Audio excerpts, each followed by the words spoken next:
الحمد لله وكفى والسلام على عباده الذين اصطفى أما بعد فأعوذ بالله من الشيطان الرجيم بسم الله الرحمن الرحيم من عمل صالحا من ذكر أو أنثى وهو مؤمن فلنحيينه حياة طيبة ولنجزينهم أجرهم بأحسن الذي كانوا يعملون.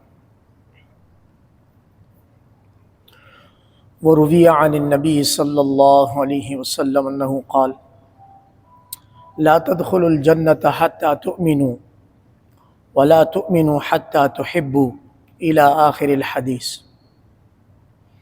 آمنت بالله صدق الله العظيم وصدق رسوله النبي الكريم ونحن على ذلك من الشاهدين والشاكرين والحمد لله رب العالمين.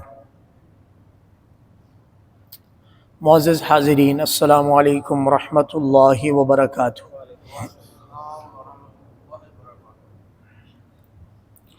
شوق اور محبت سے ایک دفعہ درود شریف. اللہم صلی علی محمد وعلی آل محمد کما صلیت علی ابراہیم وعلی آل ابراہیم انک حمید مجید. اللہم بارک علی محمد وعلی آل محمد کما بارکت علی ابراہیم وعلی آل ابراہیم انک حمید مجید. مسجد کے کونے میں آخر میں جو بچے بیٹھے ہیں ان سے درخواست ہے آگے آ جائیں، اپنے موبائل فون جیب میں رکھ کے آگے آ جائیں. ماشاءاللہ ماشاءاللہ، بہت مبارک ہیں آپ لوگ. گھر سے آپ لوگ تیار ہو کے مسجد آئے، اللہ آپ سے راضی ہو جائے.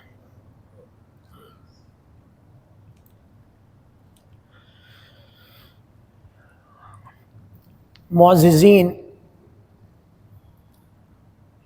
اللہ پاک کے خاص فضل و کرم سے ہمیں والدین کی گود میں ایمان اسلام ملا ہے. کیا ہم نے کبھی ایمان کا ذائقہ، ایمان کی مٹھاس، ایمان کی حلاوت پتہ نہیں کبھی محسوس کی ہے یا نہیں کی؟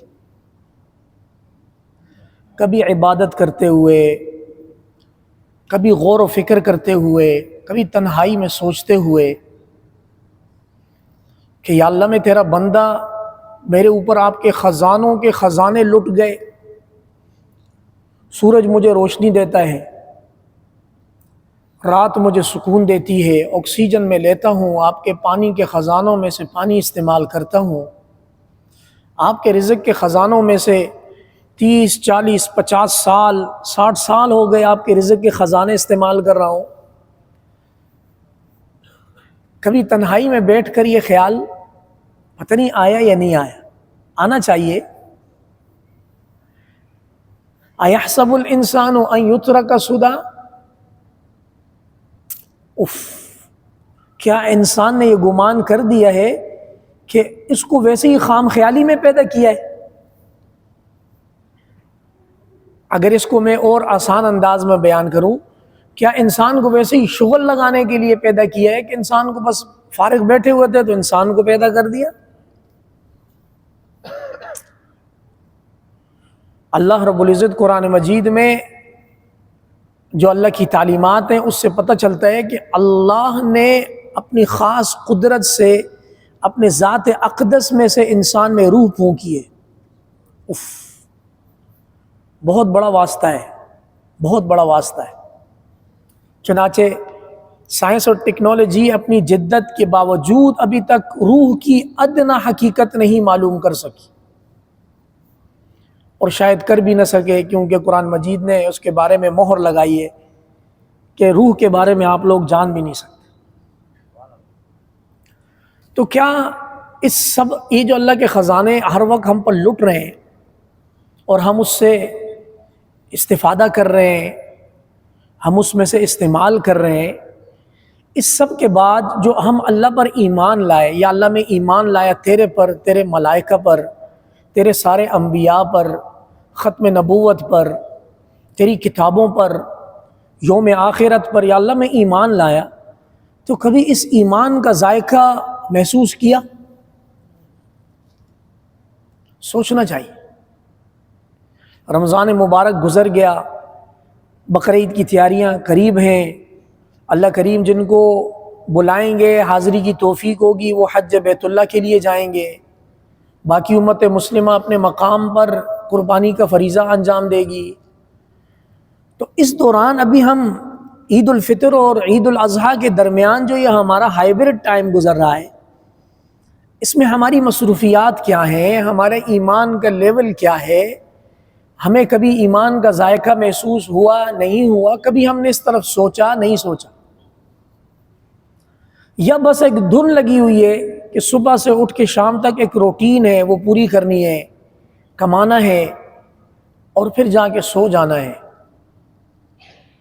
انسان اس سب کے لیے، خالص اس سب کے لیے نہیں آیا، انسان ایک اور مقصد کے لیے آیا ہوا ہے، اس مقصد کے لیے یہ ساری چیزیں معاون اور مددگار ہیں۔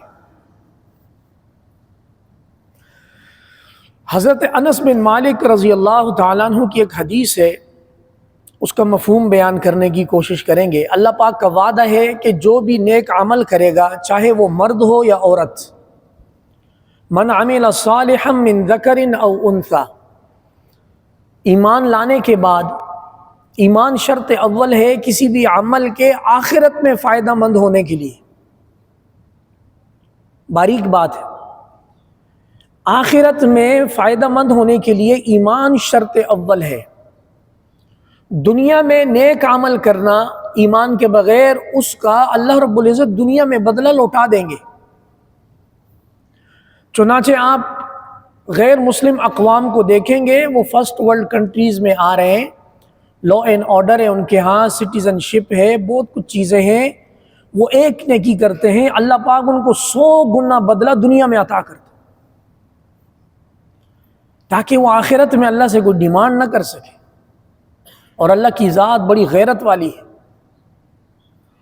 اور 25ویں پارے میں اللہ فرماتے ہیں، اگر مجھے اپنے مومن بندوں کا غم نہ ہوتا تو یہ جو مجھ پر ایمان نہیں لاتے، میں ان کے گھر، سیڑھیاں، دروازے، ان کے صوفے میں سونے کے بنا کے ان کو دے دیتا۔ لیکن ایمان والے ڈگمگا جائیں گے، بولیں گے یا اللہ ہم ایمان لائے تو ہمیں لکڑی کے نہیں میں، ہمیں پلائی ووڈ کی چیزیں مل رہی ہیں، لاسانی کی شیٹ مل رہی ہے ہمیں، اور ان کو سونا مل رہا ہے۔ تو آخرت میں اللہ کے ہاں جو بدلہ ملنا ہے وہ ایمان کے بعد اعمال صالحہ پر ملنا ہے۔ انس بن مالک رضی اللہ تعالیٰ عنہ حضور علیہ السلام کی ایک حدیث شریف روایت کرتے ہیں۔ یہ حدیث شریف بخاری کی ہے اور کتاب الرقاق میں اس کا تذکرہ ہے، اور یہ حدیث قدسی ہے، یعنی حضور علیہ السلام نے اللہ رب العزت کے الفاظ کو بیان فرمایا ہے، لیکن یہ حدیث ہے۔ من عاد لی ولیا فقد آذنتہ بالحرب، یہاں سے سٹارٹ ہے اس کا۔ جو میرے کسی ولی اور دوست سے عداوت رکھے گا، میں اللہ اس کے خلاف اعلان جنگ کرتا ہوں۔ اللہ سے کوئی جنگ کر نہیں سکتا، لہذا وہ پاش پاش ہو جائے گا۔ اللہ کے کسی نیک بندے کے ساتھ عداوت، بغض اور ویسی کی بھیر نہیں پالنی چاہیے۔ اور اللہ رب العزت فرماتے ہیں اسی حدیث میں، جس کا مفہوم ہے کہ سب سے محبوب اعمال جن کے ذریعے میرا بندہ میرا قرب، ایمان کی حلاوت میرے ہاں مقام پائے گا، وہ فرائض ہیں جو میں نے اپنے بندے پر فرض کیے۔ کمال ہے انسان کو نیکی کا خیال آئے کہ مجھے اب اللہ کے لیے نیکی کرنی ہے، تو پہلے کون سی نیکی کرنی ہے، دوسرے نمبر پر کیا کرنی ہے۔ انسان اس میں راستے میں سے بھٹک جاتا ہے۔ مثلا نماز پڑھنے کا ٹائم ہے اور وہ ادھر ویلفیئر کے کام کر رہا ہے، روزہ رکھنا فرض ہے، وہ ادھر اور کوئی کام کر رہا ہے۔ اللہ نے مال و دولت عطا کی ہے، حج فرض ہے، وہ ہاسپٹل بنا رہا ہے۔ وہ چیزیں جو اللہ رب العزت نے اپنے بندے پر اولین درجے میں فرض قرار دی ہے ایک ایک دفعہ، اس کو فوراً ادا کرنے سے اللہ کا انتہائی قرب حاصل ہوتا۔ توجہ میری طرف۔ اب یہ اللہ رب العزت خود ایک گویا تشخیص کر رہے ہیں، نسخہ دے رہے ہیں، ہدایات نامہ دے رہے ہیں کہ میرا قرب کیسے حاصل ہوگا؟ فرمایا میری فرض کردہ چیزوں پر جب میرا بندہ عمل کرتا ہے تو وہ میرے قریب ہوتا جاتا ہے، اور یہاں تک کہ میرے فرائض ادا کرنے کے بعد جب میرا بندہ نوافل ادا کرتا ہے، اضافی چیزیں، اب وہ نماز میں بھی ہیں، روزے میں بھی ہیں، حج عمرے میں بھی ہیں، زکوٰۃ، صدقات، چیریٹی، ہر چیز آ گئی اس میں، لیکن درجہ بندی میں فرض پہلے ہے اور نفل بعد میں۔ پھر میرا بندہ نیک اعمال کرتے کرتے، لوگوں کی ضروریات پوری کرتے کرتے، یعنی جو اپنے اوپر ڈیوز تھے وہ ادا ہو گئے، قرض ادا ہو گیا، اب بڑا میدان کھلا ہے، اب وہ خوب اس میں نیک اعمال کرے، جس فیلڈ میں ماہر ہے اس میں چلا جائے۔ میں اس سے اتنی محبت کرتا ہوں کہ میں اس کے کان بن جاتا ہوں جس سے وہ سنتا ہے۔ اوئے ہوئے، اللہ رب العزت ذات باری تعالی کو اپنے بندے کی طرف متوجہ فرما کر یہ ارشاد فرما رہے ہیں کہ میں اللہ تعالیٰ اس کے جسم کا ایک جزو کان بن جاتا ہوں جس سے وہ سنتا ہے، اور جس شخص کے رب تعالیٰ کان بن جائیں، عجیب سی تعبیر ہے، تو وہ حق، سچ اور انصاف کے علاوہ غلط کاموں میں استعمال نہیں ہو۔ یہ قرب اور حلاوت ہے ایمان کی۔ میں اس کی آنکھ بن جاتا ہوں جس سے وہ دیکھتا ہے، اور یہ بیٹھے بیٹھے ایک دو جمعوں سے یہ تربیت حاصل ہونے والی، یہ مسلسل کیے جانا، ڈیلیور کیے جانا، نیکی کر دریا میں ڈال، نیکی کر کیے جاؤ اللہ کے ریکارڈ میں۔ ان اللہ لا یظلم مؤمنا حسنا، اللہ رب العزت نیکی کے معاملے میں کسی مومن سے کوئی گھاٹا کبھی نہیں کرے گا۔ اور میں اس کے، پہلے فرمایا میں اس کے کان بن جاتا ہوں جس سے وہ سنتا ہے، دوسرے نمبر پہ فرمایا میں اس کی آنکھ بن جاتا ہوں جس سے وہ دیکھتا ہے، تیسرے نمبر پہ فرمایا میں اس کے ہاتھ بن جاتا ہوں جس سے وہ پکڑ کرتا ہے۔ اس میں بہت گہری بات ہے۔ یبطش بہا کا لفظ ہے، پکڑ کرنا یعنی کسی چیز کو تھامنا، کسی چیز کو اٹھانا، یا حتیٰ کہ میدان جنگ میں تلوار اور اسلحہ چلانا بھی اللہ رب العزت کی قدرت سے ہوتا ہے۔ جنگ کے حالات چل رہے ہیں، کس وقت کون سا کیا قدم اٹھانا ہے، یہ اللہ رب العزت اپنے قرب کی بدولت عطا فرمائیں گے، اور اس وقت ہمیں اس کی بہت ضرورت ہے۔ اور آخری چیز، میں اس کے پاؤں بن جاتا ہوں جس سے وہ چلتا ہے نیکی کے راستے میں۔ دل کے کانوں سے سن رہے ہیں جناب انس بن مالک، ان کا پس منظر یہ ہے کہ حضور علیہ السلام کے خادم خاص رہے 10 سال تک۔ سمجھ آ رہی؟ یہ ان کی روایت کردہ حدیث۔ وَإِن سَأَلَنِي عَبْدٌ لَأَعْطَيْتُهُ، اور میرا بندہ اس ساری کیفیت کے بعد جب کبھی میرے سے سوال کرتا ہے میں اس کو لازمی دیتا ہوں جو وہ مانگتا ہے۔ وَلَئِنِ اسْتَعَاذَنِي، اور جب وہ مجھ سے پناہ مانگتا ہے تو میں اس کو پناہ عطا فرماتا ہوں۔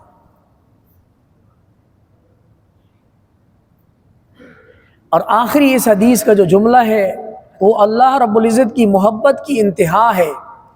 اللہ فرماتے ہیں مجھے ایک چیز میں تردد آتا ہے،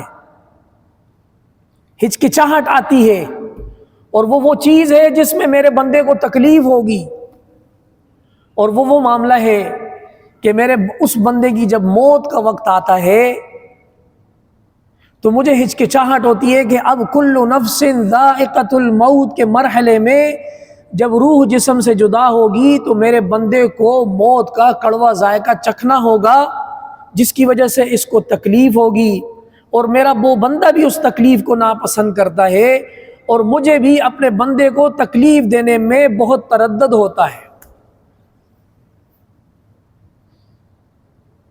خالق کائنات ہیں، کن فیکون کے مالک ہیں، کن کہیں روح پرواز کر جائے، لیکن موت کا ایک مرحلہ عمومی طور پر بڑا لمبا پیش آتا ہے۔ اللہ ہم سب کی حفاظت فرما۔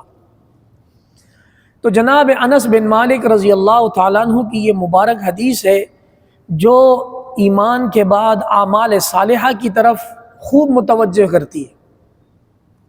نرا ایمان اللہ اس کو کامیاب فرما دے، کام آئے گا، لیکن عام ایمان کے ساتھ جو اللہ سے وعدہ ہے یا اللہ ہم ایمان لائیں گے اور مسلسل نیک اعمال کرتے رہیں گے، اس میں کمی کوتاہی نہیں ہونی چاہیے۔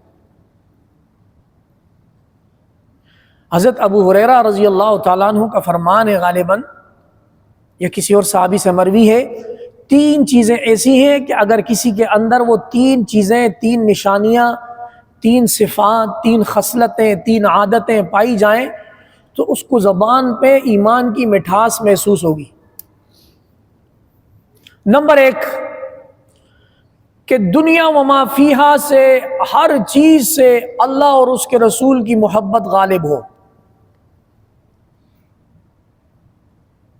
زبان سے بھی، جس میں ہم سب ماہر ہیں، بولیے الحمدللہ، ہونا چاہیے اقرار، صحیح ہے، زبان سے بھی، دل سے عقیدت بھی۔ بعض اوقات زبان کی چیز یہاں تک نہیں جا پاتی، صرف یہاں تک رہتی ہے۔ قرآن مجید میں خاص چیپٹر ہے ان لوگوں کے بارے میں، یہاں سے ایمان لائے اور ایمان یہاں تک نہیں گیا۔ بات سمجھ آ رہی ہے؟ زبان سے بھی، دل سے بھی، اور پھر اس 5 سے 6 فٹ کا جو جسم ہے، اس سے جو عمل سرزد ہو، اس سے بھی اللہ اور اس کے رسول کی محبت نظر آئے، اب جا کے محبت کا دعویٰ پورا ہوگا۔ آسان مثال سے اگر سمجھاؤں، عشق مجازی کے چیپٹر میں تو لیلا کے 2 مجنوں تھے، ایک حقیقی تھا اور ایک AI جنریٹڈ تھا، ایک حقیقی تھا اور ایک آرٹیفیشل تھا۔ تو لیلا کی گلی میں بیٹھا رہتا تھا، وہ ہر وقت جیسے ہی دیکھتا لیلا کا دروازہ کھلا ہے تو بولتا تھا لیلا لیلا۔ تو لیلا کچھ کھانے کے لیے حلوہ بیچتی تھی، تو جو پہلے نمبر پہ بیٹھا تھا وہ 2 نمبر تھا، اصلی والا دور بیٹھا رہتا تھا۔ تو گھر سے کچھ بھی چیز آتی، حلوہ، کھانا پینا، وہ بولتا لا مجھے دے، میں عاشق ہوں، وہ کھا لیتا تھا۔ اور جو حقیقی تھا وہ ہر دم مست کلندر، کچھ ہوش ہی نہیں اس کو۔ ایک دن کسی نے، وہ جو خادم آتا جاتا تھا، اس نے گھر میں شکایت لگا لی کہ آپ روزانہ جس کو بیچ دیے وہ بندہ تو AI جنریٹڈ ہے، اس بندے میں دم نہیں ہے۔ اس نے سوچا میں آزما لیتی ہوں، ایک دن خالی پیالہ بھیجا کہ جاؤ اس سے کہو کہ لیلا اس میں خون مانگ رہی ہے۔ کیا مانگ رہی ہے؟ تب جیسے ہی دروازہ کھولا جو گھروں، تو اس نے پھر دم بھرنا شروع کیا، بیٹری چارج ہو گئی اس کی کہ بھائی آ گیا کھانے کے لیے چیز۔ تو خالی پیالی دیکھا تو اس نے کہا بھائی آج تو کچھ نہیں لائے؟ کہہ رہے آج دینا نہیں ہے، آج لیلا اس میں خون مانگ رہی ہے تیرا۔ کتابوں میں یہ واقعہ لکھا ہے، اور ہم لوگوں کو یہ چیز دیکھو سب کے کان کھڑے ہیں، کیا ہوگا بھی، ماشاءاللہ۔ تو جب اس نے یہ بات سنی تو اس نے کھلا کہا میں حلوے والا مجنوں، خون والا مجنوں، وہ بیٹھا اس کے پاس جاؤ۔ صحیح ہے؟ چنانچہ اب دوسرا معاملہ بھی ہے، جب اس کے پاس گیا، زندگی میں پہلی دفعہ محبوب کے گھر سے پیالہ آیا خالی اور اس میں خون کا تقاضا ہے، تو وہ دیوانہ وار اپنے آپ کو کٹ لگایا، کیا پتہ یہاں کا خون مانگا ہے، یہاں کا مانگا ہے، یہاں کا مانگا ہے۔ خون جسم کو چھلنی کر کے، خون نچوڑ کے پیالہ بھر کے لیلا کے لیے بھیج دی۔ بھائی یہ انسان ہے، یہ اس کے عشق مجازی میں یہاں تک جا سکتا ہے، تو عشق حقیقی میں اللہ کے لیے گردن کٹوا سکتا ہے۔ صحابہ کرام نے کر کے دکھایا۔ زید بن سکن رضی اللہ تعالیٰ عنہ غزوہ احد میں آخری سانس ہے، ایک ان سے پانی پینے کے لیے پوچھنے کے لیے کہا مجھے گھسیٹ کر حضور کے قدموں میں لے جا۔ قدموں میں لایا گیا، حضور مجھے آپ کے قدموں میں جان دینی ہے۔ حضور علیہ السلام نے اپنے پاؤں مبارک رکھے ایسے، اور کچھ اس کی آخری خواہش تھی صحابی کی، یہاں قدموں میں حضور کی جان دی ہے۔ تو ایمان کی حلاوت محسوس ہوگی جب اللہ اور اس کے رسول کی محبت دنیا و ما فیہا سے غالب ہوگی، زبان سے بھی، دل سے بھی، اور اعمال سے بھی۔ نمبر 2، اپنے بھائی سے محبت رکھے گا صرف اللہ کی خاطر۔ اپنے مومن بھائی سے، مسلمان بھائی سے محبت رکھے گا کس کی خاطر؟ دنیاوی فائدے کی خاطر، بزنس کی خاطر، جاب کی خاطر نہیں، خوشامد چاپلوسی کی خاطر نہیں، اللہ کی خاطر. کبھی اللہ کی خاطر کسی سے محبت کریں گے آپ کو ایمان کی حلاوت ذائقہ آئے گا، کیونکہ اس میں آپ نے جو تھرمامیٹر رکھا ہے وہ اللہ کی ذات کو رکھا ہے، اللہ کی محبت کو رکھا ہے. اور نمبر 3 یہ ان صحابہ کے لیے تھا، اللہ نے ہمیں ایمان دیا، اس پر ہمیں استقامت دیں. خاص طور پر اس کے مخاطبین صحابہ تھے کہ وہ کفر میں واپس جانے کو ایسے ہی ناپسندیدہ سمجھے کہ جیسے انسان آگ میں جانے کو ناپسندیدہ سمجھتا، یعنی اسلام پر باقی رہنے کو پسندیدہ سمجھنا. یہ کیفیت اگر کسی کی ہو جائے تو ایمان کی حلاوت اپنی زبان سے، اپنے پورے جسم سے محسوس کرے. میں اس پر اپنی بات کو مکمل کرتا ہوں. روزمرہ کی زندگی میں اللہ کریم آپ کو اپنے ہر فیلڈ میں، ہر جائز فیلڈ میں اللہ آپ کو کامیاب کرے. آپ جو کوشش کریں اس کا ثمرہ آئے، اس کا فروٹ ملے. لیکن یہ یاد رکھیں کہ ان سارے کاموں کے لیے ہماری دنیا میں آمد نہیں ہوئی. ہمیں جو جہاں بھیجا گیا ہے وہ اللہ رب العزت کی بندگی، اللہ پر ایمان، اللہ اور اس کے رسول کا تعلق، ان کی اطاعت، ان ساری چیزوں کے لیے ہمارا جو کریکلم ڈیزائن ہے، جو ہمارا امتحان ہے، وہ ان ساری چیزوں کا ہے. باقی ساری چیزیں ان سارے معاملات میں مدد فراہم کریں گی. جو بچے اسکول کالج جاتے ہیں O&A لیول میں، میٹرک سسٹم میں، دیگر معاملات میں، جو بچے مدرسے جاتے ہیں، اللہ سب کو اپنی اپنی فیلڈ میں اللہ کامیاب فرما دے. اور آپ لوگ جو والدین ہیں، اللہ آپ کی اولادوں کو آپ کی آنکھوں کی ٹھنڈک بنا دیں.